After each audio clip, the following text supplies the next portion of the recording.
some people may set up their course with a group coaching program. So it may be like a hybrid of the two. And so that's a very similar style for me as well. And I do mine live because you just record it that one time. And then like after that, it just becomes reoccurring. Yep, that's exactly it. And I'm just like, that's one of my favorite ways to launch a course is to do it live. And a lot of people think that you have to have like all your content done before you launch your course. No, not at all. And you know it too, Joanna. I love it. Yeah. And so it's just like, you know, once you have like, what can I call it? Like, you don't even need a whole syllabus. You really just need to know what your talking points are for your first module. And then like you're good to go. And again, it just really comes down to research, right?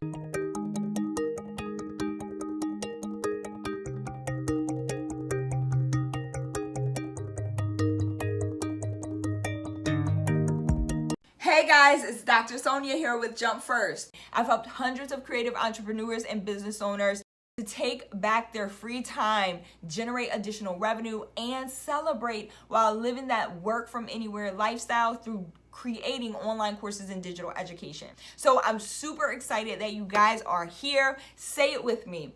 Done is better than perfect. Master one thing at a time. Practice makes better. And this has to work. Right? Let's get it. So today I have Dr. Sonia Murray, and maybe you can give us a quick introduction about yourself. Yeah, definitely. So hopefully you guys are able to hear me. So I'm Dr. Sonia, and I run a digital educational platform called Jump First and Jump First Academy. And so really what I do is I help visionary and creative entrepreneurs and business owners to create online courses. Because it's such a huge market for that right now. It's such a huge thing right now. And I think more people need to do it. You know, a lot of people come to me, they're like, I don't know where to start. I don't know where to start. I don't know, you know, what my story is or what my expertise is. And so I really help folks to kind of work through that and package that into the format of an online course. Yeah, that's so awesome. And I'll share a little bit. Have you heard of CYOCer? CC. The six-figure yes. Rest in peace to her. But yes, I have heard of her, and I followed her for a long time getting started. So she was amazing and definitely a light in this world and definitely in this industry. So I appreciate her so much. Again, rest in peace to her. But yes, I still follow her page because it's full of wisdom, nuggets, knowledge, all of the above. That is so awesome. So was she the person who got you into digital products, or like what made you decide out of nowhere that like, hey, digital products is the thing that I'm going to do to create more income in my life? So I have been teaching since 2005, and it's always been a thing for me. And so I didn't realize that everything in this space was going digital initially. So 2005, if you think back, like I always say, hey, I hosted seminars and workshops, but I always try to combine them. So I think that is where the word webinars kind of comes from, workshop, seminar. But I did a lot of those things getting started. My mom has a nonprofit. And so I started working with her, started really to promote like youth events and things like that, really trying to bring my community together and doing a lot of workshops in substance abuse, again, families, those types of things. And then it took me a very long time. So I started in staffing, recruiting. I've done business to business sales, business to consumer sales, you name it. But then 2014 is where I started teaching at the university. And that is where I fell in love with, oh my gosh, like this is my passion. You know, this is the thing that I love to do, because for a long time I took it for granted. The fact that I can teach and I can create courses, you know how like you have a gift and you have a talent and you're like, oh, everybody can do that. Like, oh, what makes, you know, me so special and being able to do this. And then, you know, finally 2014, I got a job teaching at the university. And that's where I was like, oh my gosh, like I really am good at this. And I had several of my colleagues tell me so. And I was like, all right, well, let's take it online, you know? And so for a long time since then, I actually did my entire PhD program online. And there were like, what I loved about it was pre-COVID, there were a lot of meetups and things that we could do to meet like our cohort, our peers, as well as our instructors. And I was like, this is like an awesome idea for non-traditional pathways to education. And so that kind of opened up the floodgates for me. And a lot of people at the time were like, you're taking courses online. And I'm like, yeah, digital education is going to be a thing. And now look at us. Digital education is really a thing. And so that's kind of like where I started and where I took the first jump. That's so awesome. Thank you so much for sharing that. Now, like you talked about how people said you were such a good teacher. What are some things that you feel like really make, I guess, teachers stand out, or what is a good way to teach people? Because I hear like there's an actual like scientific method to the madness. So there is. And it's like really, it's kind of hard to nail down because I think that is different for everyone.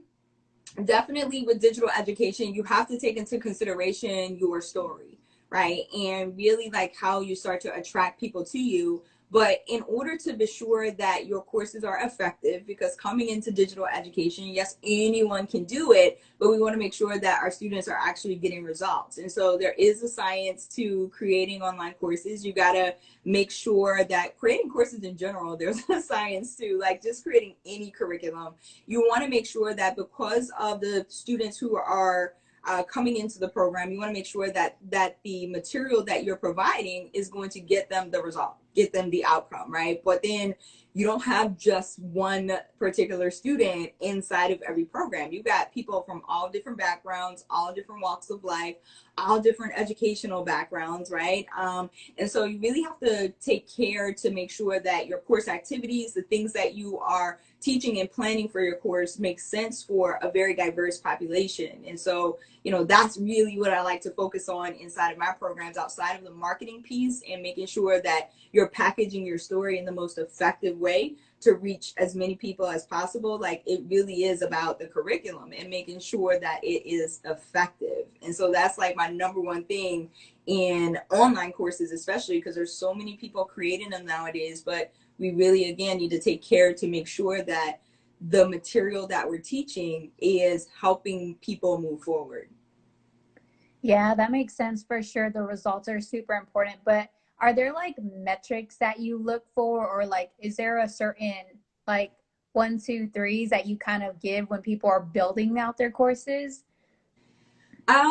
Yes, but it depends on, again, it goes back to like the basis of the story, like what really is, because people create courses about different things. And so really what we need to do is teach a concept and then make sure that our students understand it. And so a lot of times people use like physical like tests in order to do that. I'm not a firm believer in tests because for me it's just a regurgitation of information. And so we need to use a different standard, a different metric. And that is another one of the reasons that I got into creating online courses for myself and my brand, because I really think that traditional education kind of needs an overhaul. It's kind of failing at this point and not teaching the things that we need to be teaching students so that they can be successful and productive, like in the real world. And so with that in mind, we got to start teaching real concepts that make sense that we can apply to the real world. And so I think for me, that's the basic of all metrics, is to make sure that your content is applicable to real life. What are some examples of courses that you currently have now? Oh my goodness, I love this. So some of the courses that I have right now, number one, CYOC, create your own course. And then I also did a course called School for Real Life. And as you can tell, I like to name things exactly what they are. So School for Real Life really helps people who are either interested in enrolling in college courses, also helps people to complete their college programs and then like prepare for life beyond, because again, real life, right? Like, okay, I got the degree, now what do I do with it? And so those are the two curricula that we have right now inside of Jump First Academy. but I help people create courses about all different types of topics. So I have authors in the group, I have life coaches in the group, I have people who are creating courses about health and wellness and fitness, and other folks creating courses about mentorship, nursing, like all sorts of stuff. And so it really comes down to like, how do you package your journey, your story, so that you can, again, number one, impact other people, but number two, the freedoms. I like to talk about the three freedoms. So the freedom of time, the freedom of finances, and the freedom of location. Those are very important to me. And so I love what I do. And again, you can create a course about anything, anything. Yeah, let's talk about your courses a little bit, because I've seen a couple different models. So I'm curious, like, what your thoughts are on this. So I've seen people go and create like a massive course. Maybe it's like, it's huge. It's like, I don't know, 12 modules or something along those lines. It's like, it has tons of bundles, and maybe you launch like 4 times a year. And then I've seen other people also do like, also be very successful, but they maybe launch, you know, like a new course like every single month or maybe every couple weeks. And maybe they're a little bit smaller and tailored. And really the idea behind it is like, one, for the one that's like the big bundle, you're always bringing in new clients, whereas like the smaller ones, you are always like feeding your current existing audience. So what is kind of like your strategy, and what do you recommend? So it depends on where you are in course creation. Like some people, it's one of those things where like, you know how a baby does, and a baby like crawls and then walks and then runs. And so I always tell people, you know, course creation is kind of like that, right? And so there are some folks who, like you stated, they like to do like the big launches throughout, you know, maybe 4 per year, 1 per quarter. I myself, I like to do a rolling enrollment schedule. And so I start a new cohort every single Monday. And so it really depends on, yeah, everyone has that reaction when I tell them that. Because it's so much work already to do one cohort. So like, Yeah. every Monday, like, I'm just like, what? Yeah. I know, but you know what? When you have like your content, like the basis of your content already laid out, and that's the other thing too, like a lot of people try to cram stuff into a course. And what ends up happening is, well, number one, you're stressing yourself out because you're trying to figure out, okay, what am I supposed to be including? How much content is too much? How much content is too little? But then, like a lot of people that create online courses, they don't think about the other side, the student, like the learner. Like the one question that I like to ask myself when I'm creating any curriculum is, would I take this course? Like, would I actually buy into this course, in this program? And I think a lot more people need to ask themselves that question when you're creating a course, because what you're doing is you're overwhelming your students when there's too much content, right? And so that can discourage students from finishing the program. That can discourage students, you know, from even like getting to the point where they see any sort of result. And so what I like to do throughout my programs and throughout my courses is make sure that my students are getting results every single week. Like there should be a result. There should be something that, you know, happens because of the actions that they're taking inside of the program. And so that's one of the things that I think more people should consider when they're creating courses. But I don't really think that there's a standard measure of when you decide to launch. It really is, how much can you handle, right? Like, because we have to remember, especially like if we're just getting started in course creation, that not only are you creating the course, you're also teaching the course, you're also managing, you know, student enrollments, you're also managing all the customer service stuff, you're also managing, you know, any like complaints or lack of results, you know, that your students aren't getting. So you have to step in and really help coach them to what it is that they really want. So I'd say it varies, but those are the types of things that you have to take into consideration, is really like, how much can you handle and how often. Yeah, I guess this is super interesting because like, I'm just thinking about what the maintenance would be and the systems that you would need in order to keep that up. So do you have a team of people? Do you do this on your own, or how does it work? So I did this on my own for a long time. Now I have a team and it's awesome. So I have my VA. who helps out a lot, Katrina, and she is amazing. I also have my sister went to school. Okay, so let me tell you about this part. So my sister went to school for film studies and communication, but she's my sister, right? And so sometimes she's just kind of like, and she's my baby sister, and I love her so much. But sometimes she's just kind of like, I'll get to it when I get to it. I'm like, no, we can't do that. Yeah, I And totally know so what you mean. I have to have these things done. So I do have a good support system, but I think just teaching for so long and just kind of knowing, you know, what it is and how it's supposed to flow, it kind of makes it easier for me. But a lot of tasks, I have to give a lot of credit to Katrina, my mommy. Helped me out a little bit getting started as well, and my sisters, you know. And I think that you need that support getting started, even though they don't really know a lot about course creation, but they have other skill sets that really come into play regarding the business aspect of Jump First. And so I say you can do this. You can do this by yourself getting started. You just need the blueprint, right? Like the strategy and the system to doing it. One of my favorite things is do not reinvent the wheel. If something is working, if something already makes sense, like just like copy it but add your own creative twist in there. And so, you know, that's really, to me, the fastest way to getting somewhere. And that's really why people buy into online courses in the first place. Yeah. How I got started was I did one-on-one coaching, and I just learned like everything that people kept asking me over and over and over again. And I just built a system that I was like, okay, this works. And then I just created a course from that. Yep.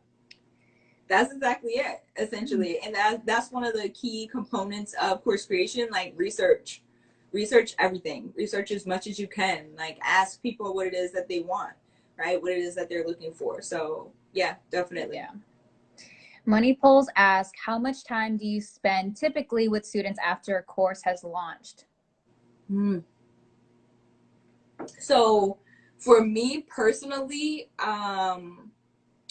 it depends. It depends on the student. It depends how much support they need. So inside of my programs, I like to include coaching and mentorship, and I kind of combine those because I think they're important. A lot of people ask me, okay, well, what's the difference? Coaching to me is like having a personal cheerleader. It's like, yes, you can do this. Let's get it. Let's go. And then the mentorship aspect kind of comes in where it's like having a support system and somebody who's going to walk you through course creation step by step, like, or whatever process you're going through, right? And every step of the way, they're like, I got you. I'm right here. So I think that, again, to answer the question, money, is it money polls? I like it. I like that name. That's very cool. To answer money polls question, it depends on the student. So you will be able to see like where certain students are struggling, and hopefully they just tell you. So I like to develop that relationship with my students where they can be transparent, right? Because that's why they signed up for the program. Like you can't be unreachable once you create a course, and that's a whole other conversation I'm sure we'll get to in a second. But it depends on the student. So just evaluate, you know, what does your student need even after they launch? And so I have students that come back to me and say, hey, Doc, how do I, you know, implement this funnel or use that system, or where can I find this tool? Should I be using this website platform, web hosting platform, etc.? And so again, it just really depends on the student. Yeah, I agree with that too. And it depends on like how you set it up, because some people may set up their course with a group coaching program. So it may be like a hybrid of the two. And so that's a very similar style for me as well. And I do mine live. Because you just record it that one time, and then like after that it just becomes reoccurring. Yep, that's exactly it. And I'm just like, that's one of my favorite ways to launch a course, is to do it live. And a lot of people think that you have to have like all your content done before you launch your course. No, not at all. And you know it too, Joanna. I love it. Yeah. And so it's just like, you know, once you have like, what can I call it? Like, you don't even need a whole syllabus. You really just need to know what your talking points are for your first module. And then, like, you're good to go. And again, it just really comes down to research, right? And so the live launch, like you're explaining, I don't know if I can get my words together, is, you know, you show up like Monday. Let's say you and your class want to meet on Mondays at 7 p.m., right? You show up every Monday at 7 p.m. and you just deliver your content for that particular night. And then it's already recorded, right? And so you just take the recording, and if you need to edit it, you edit it, and then you post it. And that's how your course starts to get on autopilot, or evergreen. I like to call it autopilot. But a lot of people, like, I talk to so many people and they just come straight in and they're like, I want to put my course on autopilot. And I'm like, oh no, wait. Let's take it step by step. Yeah. Yeah, we got some steps. We got, like, again, baby steps, y'all. Baby steps. So, like, crawl and then walk and then run. Yeah. And actually on the process part, so let's actually kind of like break it down a little bit more, because I was watching a video that you did about pre-selling. So if we had to kind of start at the beginning, if you're brand new to building a course, like what are the steps that you would take? Oh, this is good. So if you're just getting started in creating an online course, the first thing that you need to do is to outline your story. And for most people, they try to like skip this step because it's the most tedious to do. And the number one question that I get is like, where do I start? What do you mean outline my story? Where do I start doing that? So we start as far back as you can remember, because I don't know about you, but when I talk to like my sister or my friends or, you know, my family members, we bring up like all of these old things that have happened, like these stories. And most people don't realize that the way that we communicate, the way we build friendships, relationships, you know, is through storytelling, whether it's something about the past, something that already happened, something that's currently happening in our present, or it's something that's going to happen in our future. We are always telling a story. And so that's the first step of course creation, is to like figure out and map out what is your story from the very beginning. You know, what are some of the things that you've been through? Like I said, I talk to family members, my sister, especially my baby sister, all the time. And she always likes to bring up stuff that has happened, and it's cool to reminisce. But I'm like, I totally forgot about that, Mm-hmm. that happened. And you just never know, like, where that might be the thing that connects with your audience, right? Like that experience. And so start all the way at the beginning and don't skip like those steps, because they're very important to your marketing later. A lot of people don't even realize that. Mm-hmm. Yeah. So start with your story, and then would you go ahead and start pre-selling? Yes. So after you outline your story, but you got to understand who your audience is, right? And that's second. So first step is, there's a method that I created that makes it so much easier, and it's called the Teach It method. And so Teach It is an acronym, and I love acronyms because they help me remember stuff, and they also help with my student retention, right? And so really what Teach It is, again, the first step is topic. That's where you focus on telling your story. The second step to it is establishing your expertise, establishing yourself as an authority online. And a lot of people are like skipping over social media. Social media is like huge right now in marketing your business. And it's like free. It's like, think about, and this is why I tell so many people, you don't even need a website to do this. You can literally create like a marketing platform straight on IG. Like, it's super simple. And so that's the second step. And again, this is like, these are the steps, the crawl before you walk steps, that are really necessary for laying the foundation to pre-sell your course.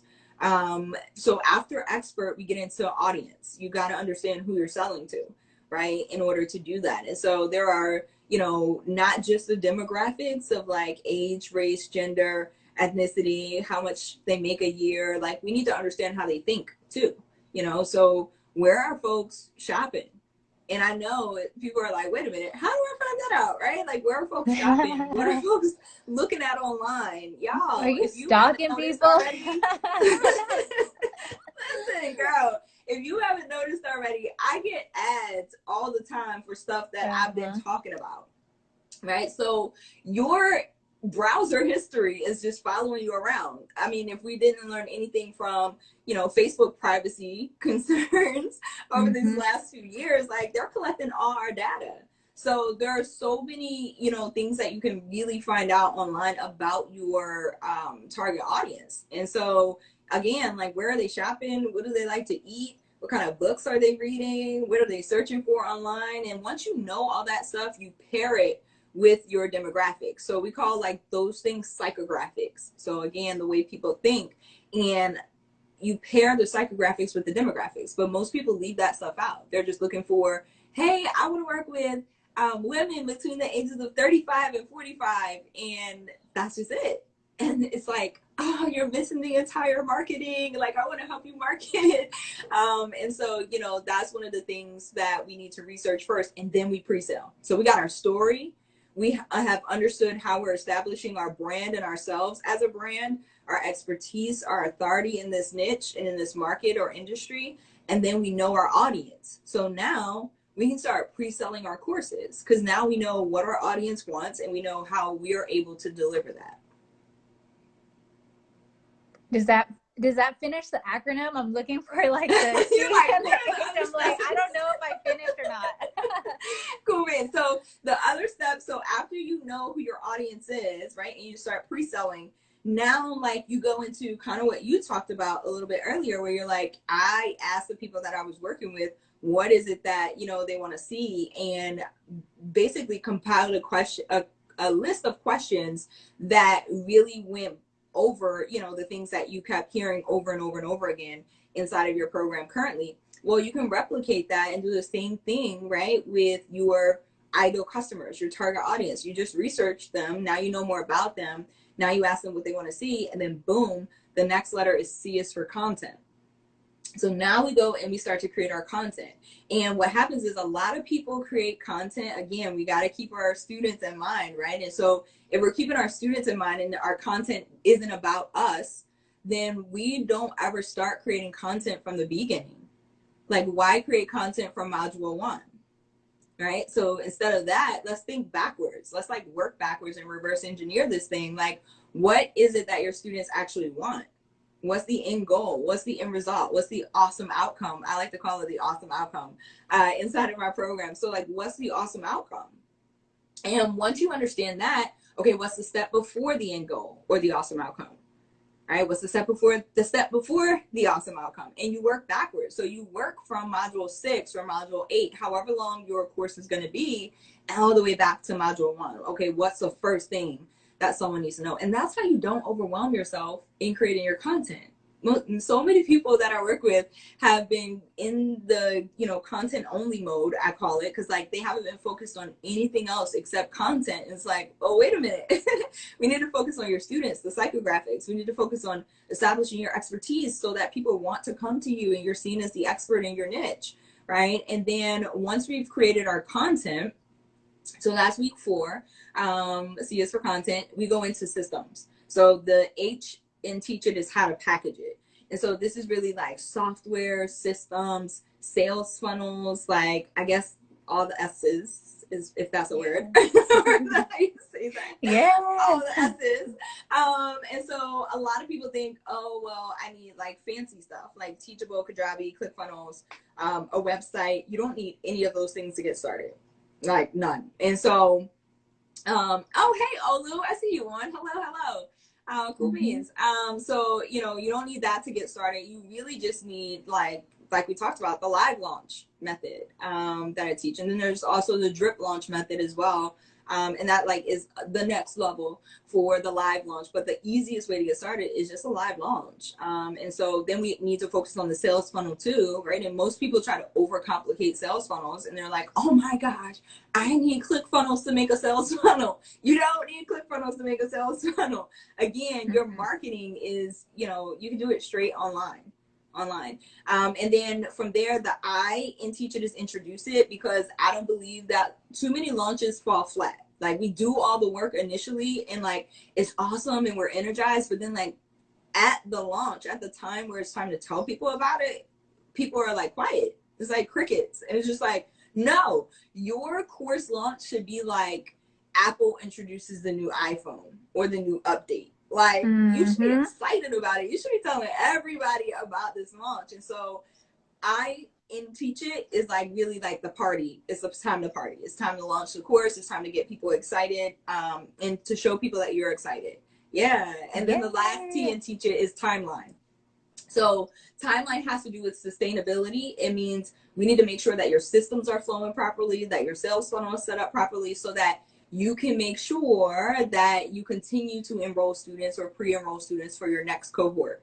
And you want students to have a good experience, like when they first interact with your brand, like buying the course, enrolling in the course, getting it set up, and taking the course and getting to the awesome outcome. So yeah, Teach It. That was so good. I'll remember that. So you talked about like people launching courses, like, you know, and they're afraid to talk about it. So would you say that that's the thing, or maybe you tell me, what distinguishes a 6-figure course versus one that completely flops? I like it. So it's really just marketing. That's it. It's marketing, and a lot of people overcomplicate the marketing because really it's just numbers. That's it. It's just numbers. And so, oh my gosh, this is so funny. Real quick, I've been like looking at my computer screen, and I should have been looking at my phone screen this entire time. That's so funny. Sorry, y'all. Hey. You're fine. So a lot of people overcomplicate numbers. It's really just math. So all you're worried about is, you know, like, all of it is math. How many people can I enroll equals how many people can I impact equals how much value can I continue to provide equals your financial freedom as well, right? Because the more people that you get in front of, the more people you're able to enroll. The number one thing, and one of my mentors always told me, he said, a hit song is not made, it's marketed. That's it. A hit song is not made, it is marketed. Like when you hear a song on the radio, it's just marketing. Right? It's just increasing the number of times that you hear it, increasing the number of people who hear it. And that's the thing, like you just coming into this space, you are, and I call myself, when I first got started, I was like, I'm a nobody online. Like nobody knows me online, even though I'm really awesome at this and I rock it out, nobody knows me online. And that's the only thing that's stopping people from having awesome course launches, is that sometimes they allow fear to kind of hold them back, that imposter syndrome, the self-doubt, those kind of things, like kind of stop you. Like, oh my gosh, who am I to be telling people how to create online courses? Who am I to be telling people, you know, how to secure their bag? Who am I to be telling people? Right? And like, that's the thing that holds so many people back. And it's like, no, you have to get out there. Like, trust and believe that the people you are meant to serve are going to find you and come to you, but they can't find you unless you put yourself out there. So it's just being able to come out of like obscurity, right? Or being unknown in order to have more people know you. And a lot of people think like that happens by just posting constantly. Like, there's a difference between consistency and persistence. Like, we don't want to see like trash content, right? We want to see content that like makes a difference. Like, yeah, for sure. And so you talked a lot about marketing. At what point are you ready to start putting out Facebook ads, or do you even start with Facebook ads to begin with? Oh my gosh, no. No Facebook ads, no IG ads. First of all, I see people all the time like, I just want to boost my posts, and I'm just like, no. I see it too. See it too. That's don't why I'm just boost asking.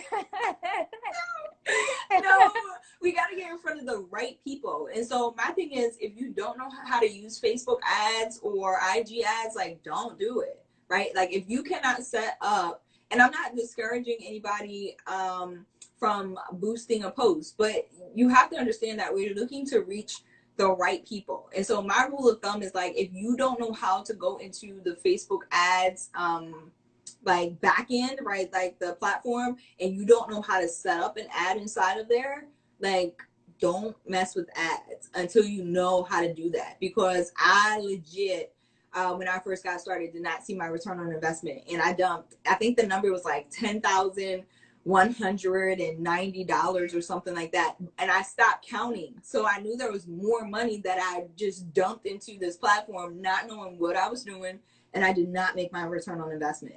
like at all. Like, did I see a couple of people come through? Yeah, but like not $10,190 worth.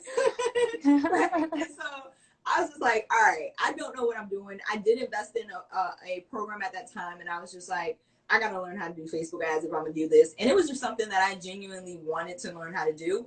But you don't need that to get started. Again, like your Instagram, Facebook, LinkedIn, Twitter. I've seen people advertise on Snapchat and be successful. Like those platforms, depending on where your people are, like you can advertise there and you can do it for free. Like your entire platform is marketing. Like anybody who comes to your page should be able to tell what it is that you do, how you do it, and how you can help them. So, I mean, that's just it right there. If you don't have if you don't got your marketing on point, if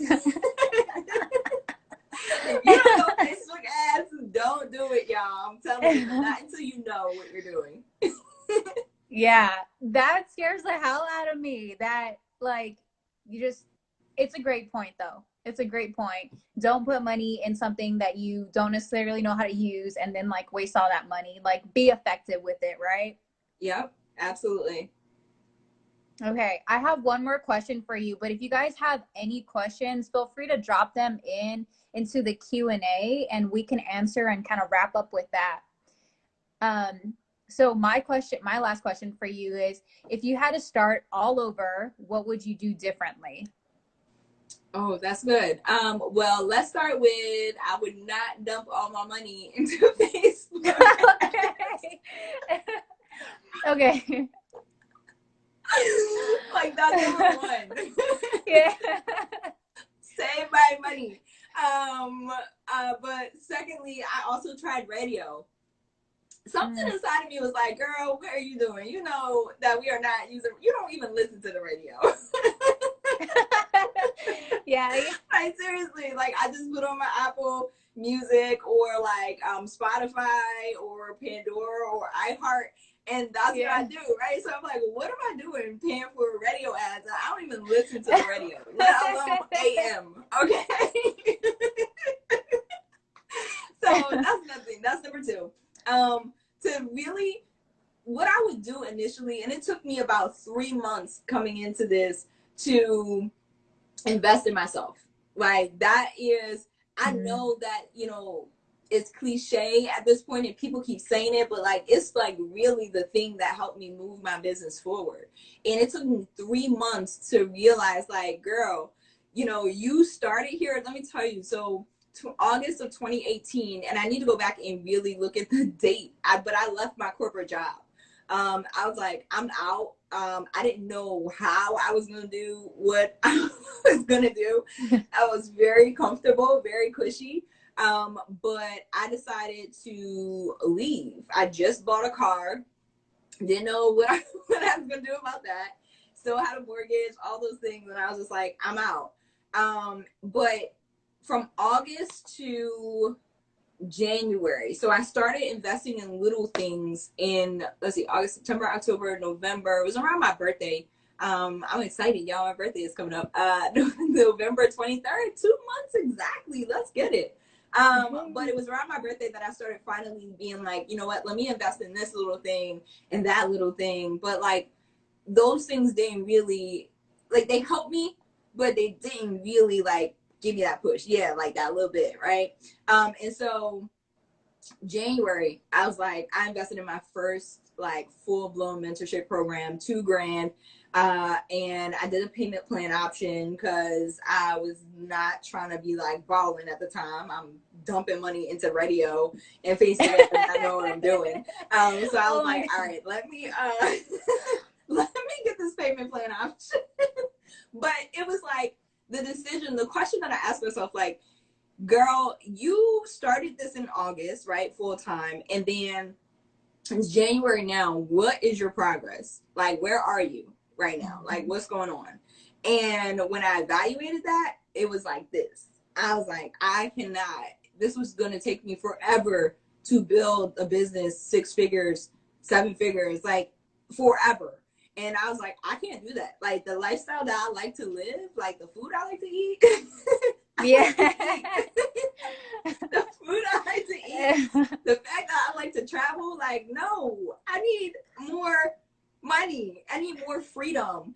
And by the way, there's nothing wrong with wanting financial freedom. Like, let me just put that out there, because a lot of people like hide behind that and they're like, I don't want to charge for my services because I really want to help people. Like, yeah, you can help people, but guess what? You gotta be able to, it's kind of like getting on the airplane, right? You gotta put your mask on first in order to help somebody else. And so you gotta help yourself in order to help somebody else get to where it is that they want to go. So I realized that. So that is like my number one thing that I would do different is I would invest in a mentorship program like way sooner, because when I did, I saw results happening like immediately, like within the week. And I was like, oh my gosh, I'm never going back to work. Like, it was so cool.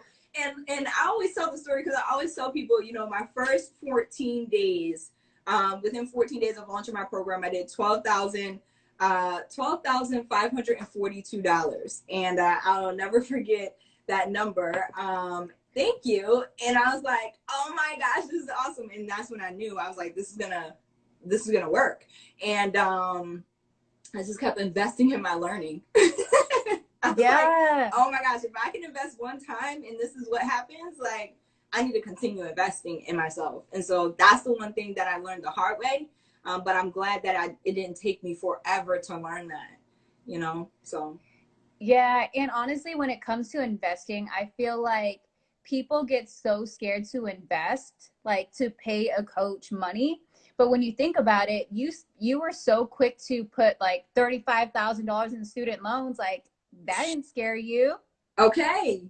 Right? Okay. Like, and with no return on investment, with no immediate return on investment.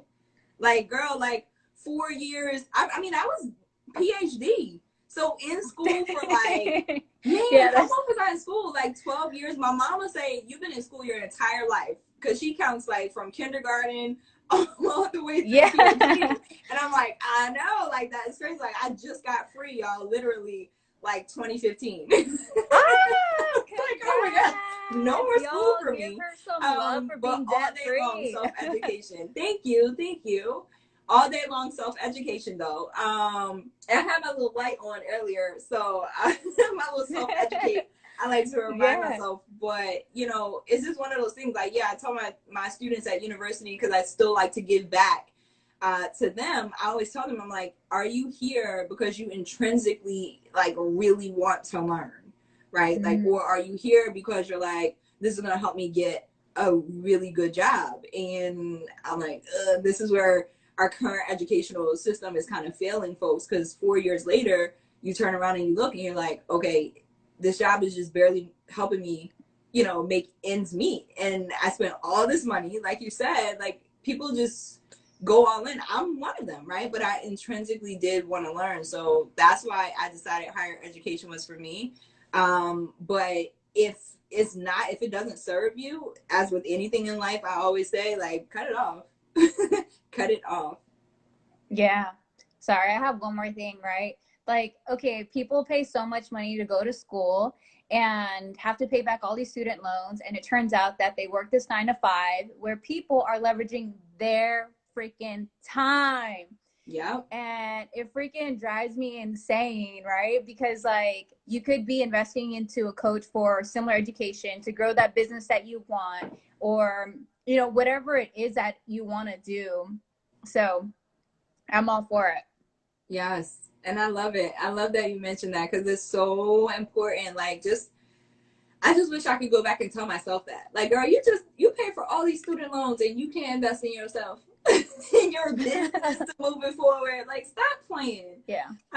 So yeah, that's exactly what I would say to me if I could go back. Thank you. Okay, so now we've got tons of questions that are coming through. So yay. Let's see here.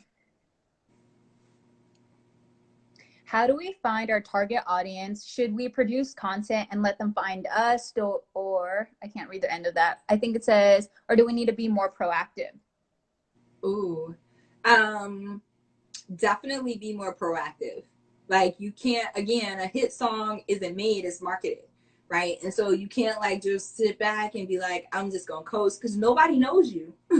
Nobody knows you when you pop online initially. So you have to do the groundwork. Like that is your responsibility.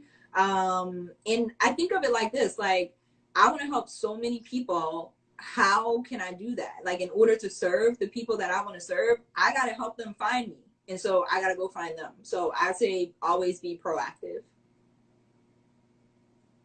Yeah, I would second that. Okay, Chips Ahoy and Oreo cookies. I Yes, love that sounds it. good. Do you have any tips for introverts who want to create course content but don't want to have live interaction with students? Oh, that is a good one. Mhm. Um, so I am, believe it or not, in how would I guess I would say like an introverted extrovert or an extroverted introvert, something like that. I'm one of those or both of those. I don't know. Um, but what I would say to that is like there comes a time where you will grow to the point where you will want to be live with your folks. I've seen it happen multiple times for my students. It's one of those things. Lisa and is it Lisa and Rear J said omnivert. I love that. Lisa Andrea omnivert. I'm gonna take that. Yeah. But but I've seen it so many times. So you can grow into it. I think like it's most fun for me because again, I think of like the people who I'm helping. And I wouldn't really recommend that you create a course and just leave it there. I would recommend that you show up for your students in some capacity. Coaching, mentorship, even if it's once a week. I also have students, and I currently do this in most of my programs. We do bi-weekly. So right now we're on first and third Wednesdays. And so even if it's bi-weekly, I've also seen students do it once a month, where you just show up and make sure that your folks are okay. Because you have to keep in mind that they joined your program because of you. Like, and I get that question a lot too. Like, well, there are so many real estate courses. There are so many, people creating courses about creating courses. And it's just like, yeah, but I also hear regularly, and I'm not tooting my own horn, but I love when people come to me and they say, like, I've seen so many other course creators, but I chose you because I love your personality. I love your style of teaching. And it's the same for everyone. It's what I teach my students as well. Like people are choosing your course over other courses because of you. And so if you don't show up for them in some capacity, it's kind of like leaving them there to just hang and dry, right? And like, what if they don't understand the content? What if they need an additional push? What if they, they're like right there and they could just use some encouragement from you to keep moving forward? And so I say, like, eventually, yeah, you're going to want to show up. Don't completely automate it and take yourself out of the equation until you get to a point where you have someone who can replace you. Like if you have people that can eventually replace you during your Q&A or your live sessions, that would be amazing for someone who doesn't want to show up. Me, I love it. Like I love it so much. Yeah, and you can absolutely do your courses evergreen, right? Or even do ebooks if that's something you're interested in. But either way, like to Dr. Sonia's point, like people buy you. And so if you don't show up, you're not building relationships, you're not serving, like no one's going to buy your product. Exactly.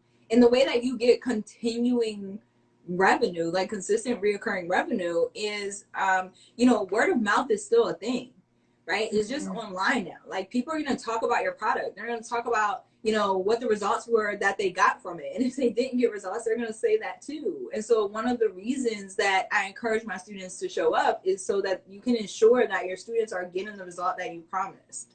So Lisa Andrea, I knew it was Lisa Andrea. Hey girl.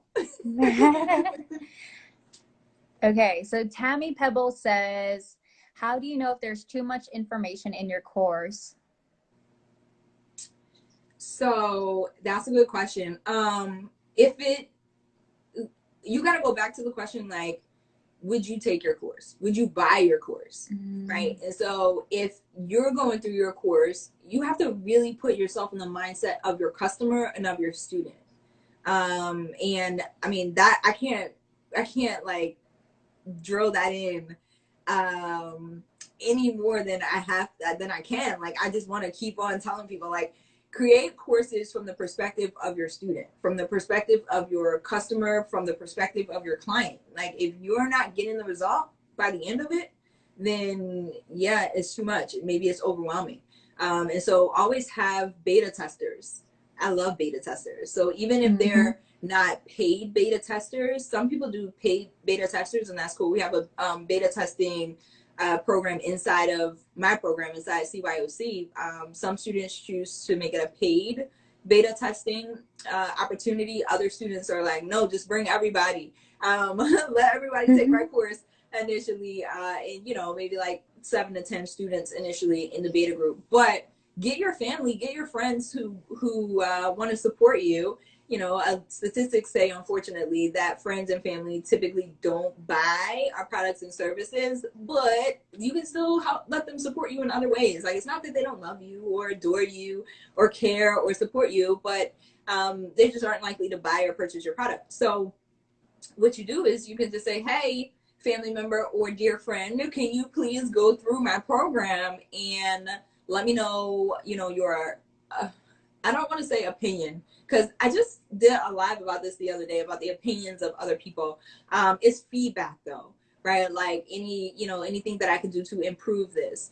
And so really, that's really what you want. You just want to ask them, did they get the result that you intended for them to get by the end of it? And that will tell you, yeah, test it on you and then test it on other people. And if it works, boom, you got a paid product.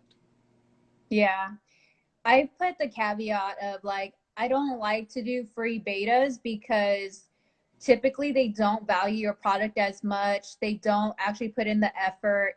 And so even at the beginning, even if it's half off, maybe it's a fourth of it, they have to have skin in the game. I don't know. That's my opinion on just taking, if you're brand new, trying to start out. Oh my gosh, yes, in everything. And most people ask me when I started, so I have a teach it sheet, right? And so the teacher sheet is really an ebook at this point. When I first started, it was just like a single sheet, but now it's like this entire ebook, which walks folks through each step of the teach it process.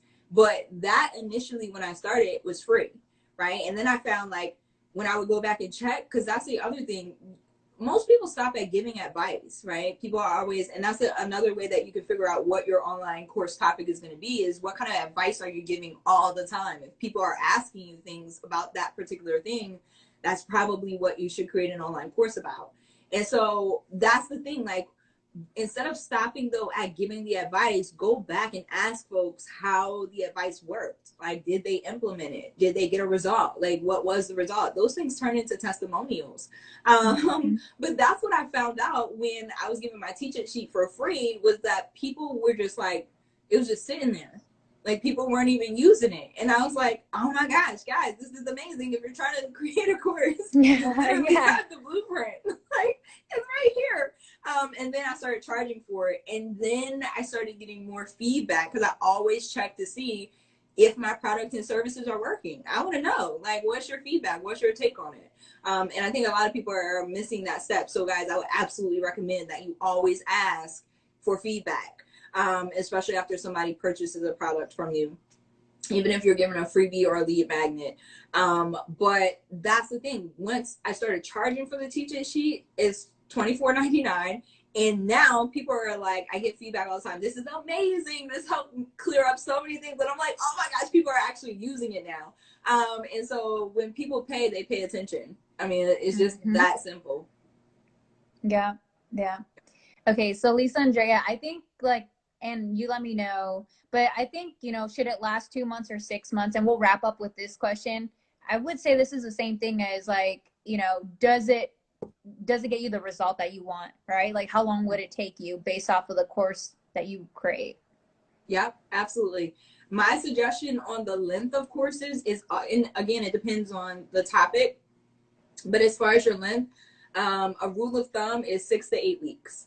So especially for an online course, 6 to 8 weeks, because anything beyond about 8 weeks, you lose people's attention span, right? People, especially in taking an online course, the reason that people are choosing online courses and self-education over traditional college courses now is because a lot of folks they want to get to the result. Like, I want the result quicker, right? I want the result quicker, and I want to just jump into whatever it is that I'm learning about. And so 6 to 8 weeks is awesome. If you have any additional content to add, like, create another course, create an intermediate course, create an advanced level course. Like, you do not have to cram everything you know over the last 10 years or 20 years into one course. You didn't learn it in 6 to 8 weeks. So you can't possibly expect everyone else to do the same. Again, you are decades in, right? Like, or years into learning this stuff that you're teaching. Typically, that's what makes you an expert, you know? And so it's one of those things. I think there's a quote that says, like, you don't pay me based on how long it took me to do something, because you don't know how long it took me to learn it. And so, you know, that's one of my favorite things. So don't cram everything into your course, just 6 to 8 weeks, and then create another course if you need to. Yeah. Well, this has been so awesome. I feel like you dropped so many gems about like how to start creating a course so you can start building other streams of income and even passive income when you get to that point when it's evergreen. So thank you so much for being here and blessing us. Oh my God, it's kicking us off. It literally says 1 minute remaining. No problem. It's been my pleasure. Thank you for having me. I appreciate it. For sure. Well, have a good night. Thank you guys for tuning in. You Bye. too. Bye, guys.